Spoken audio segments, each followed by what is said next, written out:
Good morning to a brand new day. Time to learn and games to play. Learning things is so much fun. Learning is good for everyone.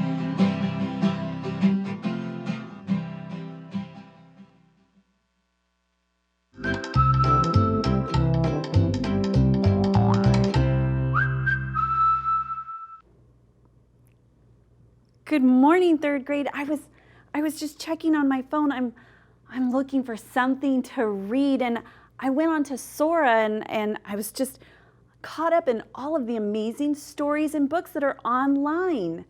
It's fantastic, right? But now I have to pick one. You can also do it through your local library, right? Your county library.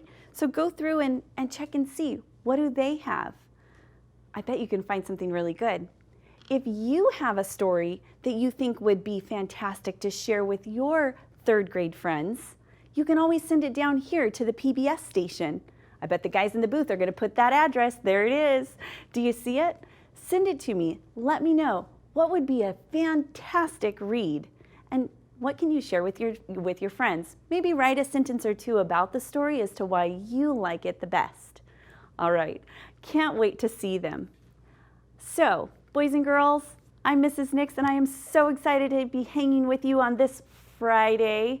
And I have 3 things that we're going to go through today to make you a better thinker, reader, and writer.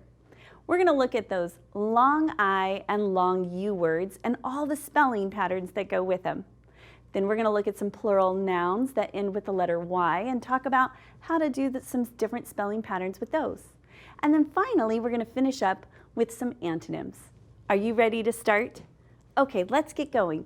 We're going to begin by warming up those super smart muscles that we have, our brains. We're going to look at these high frequency words. Now remember, high frequency words are words that you come across often in your reading, and you're probably using them a lot in your writing. So it's important that you know how to spell them. If you notice something today that you don't remember how to spell, jot it down because you're responsible for your learning success. You can do this. I know you can. All right, let's go through and read them today. We have done, each, don't, eat, down, ate, draw, even, drink, and every. All right, let's look at the words drink and every. So every is E-V-E-R-Y and drink, D-R-I-N-K. Okay, let's use them in a sentence today. I've got 2 sentences. Help me, let's think. Here we go. You need to water every day. What do we do with water? That's right, we drink water every day. We want to stay nice and healthy, right? All right, let's look at the second sentence. Let's ride our bikes other day. So not that we're going to ride them every day, but let's ride them every other day. What could we do on the opposite days? Maybe we're going to go for a walk. I put bike and walk together. That's funny. So, boys and girls, let's start with our morning this morning. I want us to go through and look at those long vowel words. I brought my sound spelling cards to help me. I brought my 5 card to remind me that the long I says I, like at the beginning of the word item or at the end of the word dry. Do you hear that I sound? Good.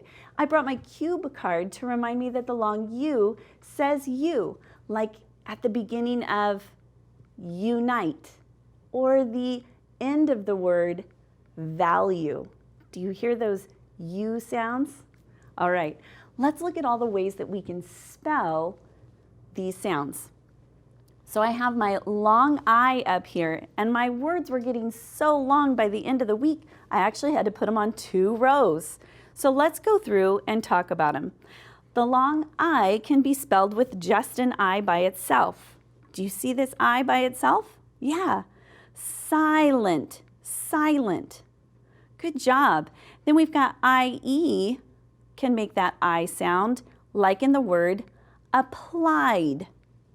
And then I've got IGH, can say I, like in the word tightly. Good job.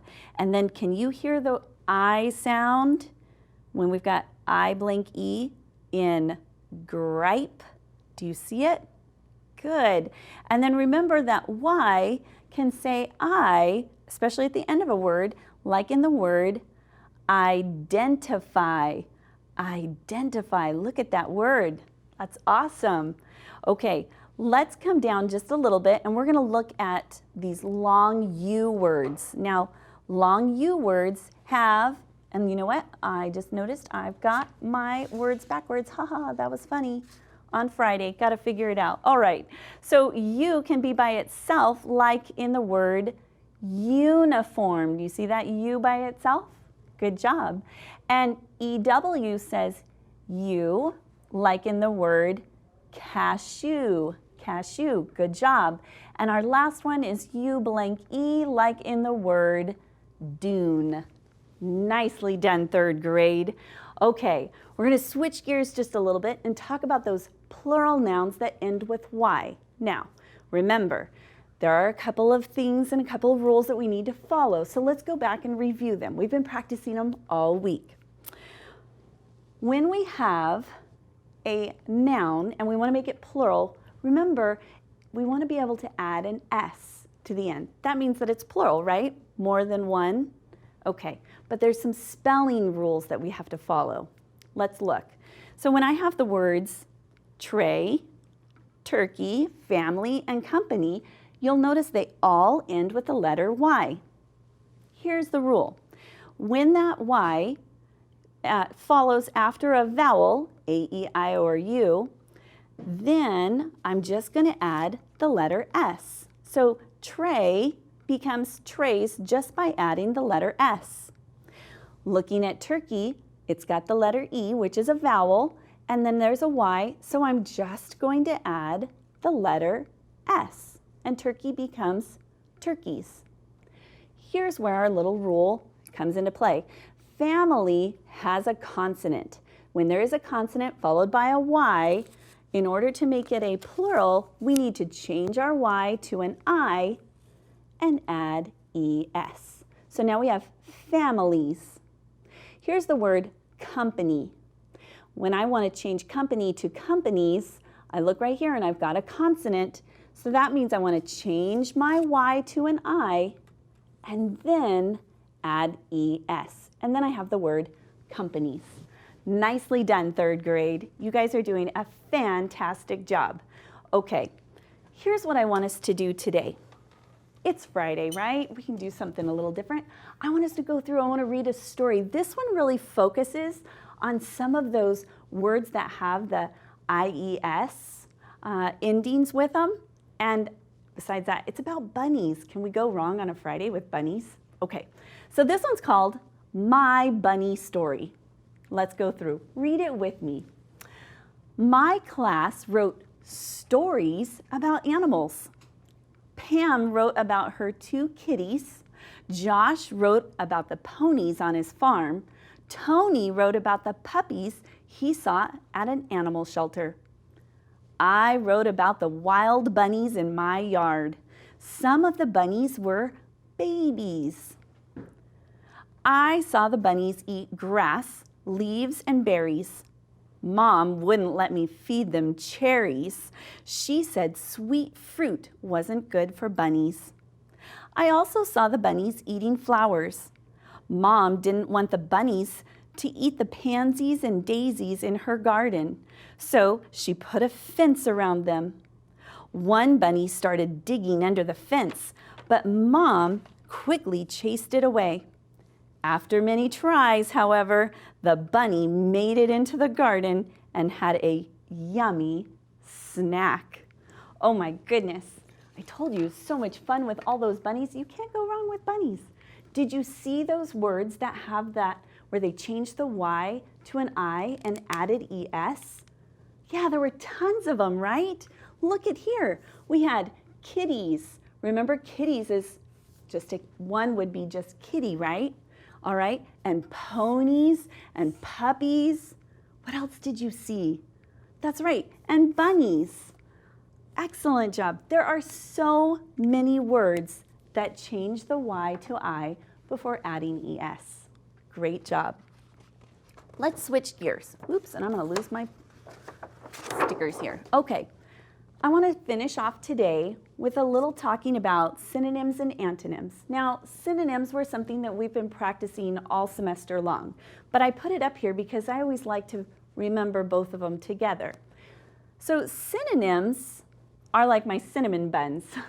They're the same. They both start with the letter S. It's always nice to have a way to remember what these words mean. So I put cinnamon buns because cinnamon and synonym sound very similar. When I say that they're the same, I mean that the two words can also mean about the same. So when you look here, start and begin mean about the same thing. Pretty and lovely mean about the same thing. Quick and fast. You see where I'm going with all of this, right?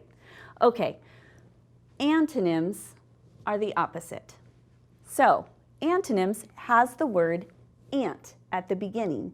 Antonyms. Okay, so antonyms mean the opposite. So I put a picture of some ants here so that we can remember. Now, I've got several words. Help me out, and then we will figure out what the opposite is. So nervous. Nervous. What's the opposite of nervous? Do you know? It's a kind of a hard one, right? All right, good job, right here. Brave. The opposite of being nervous would be to be brave. And I know that you can be brave. How about this one? Early. What's the opposite of early? That's right, late. So we always want to be early. We don't want to be late, right? How about serious? The opposite of somebody who's very serious would be, yeah, someone who's super silly, like Mr. Dawson. Did you watch him this morning? He's pretty silly, right? All right. How about full? What's the opposite of full? That's right, empty. The opposite of full is empty. And the last one, this one's an easy one. The opposite of big is small. Fantastic. I want to show you something before we close out this morning, I should say. So I have a couple of sentences that use those antonyms. We're just going to do a couple of them because we're going to finish off. But let's look at this first one. I was confused at the beginning of the lesson, but after my teacher explained things, I understood the concept. Authors will sometimes use antonyms to help us. What do you see would be the opposite of confused? Yeah, understood. Understood is the opposite. You did a fantastic job. Thanks for hanging out with me this Friday. I hope you have a fantastic weekend, and I can't wait to see you back here at PBS. Have a great one. Bye-bye.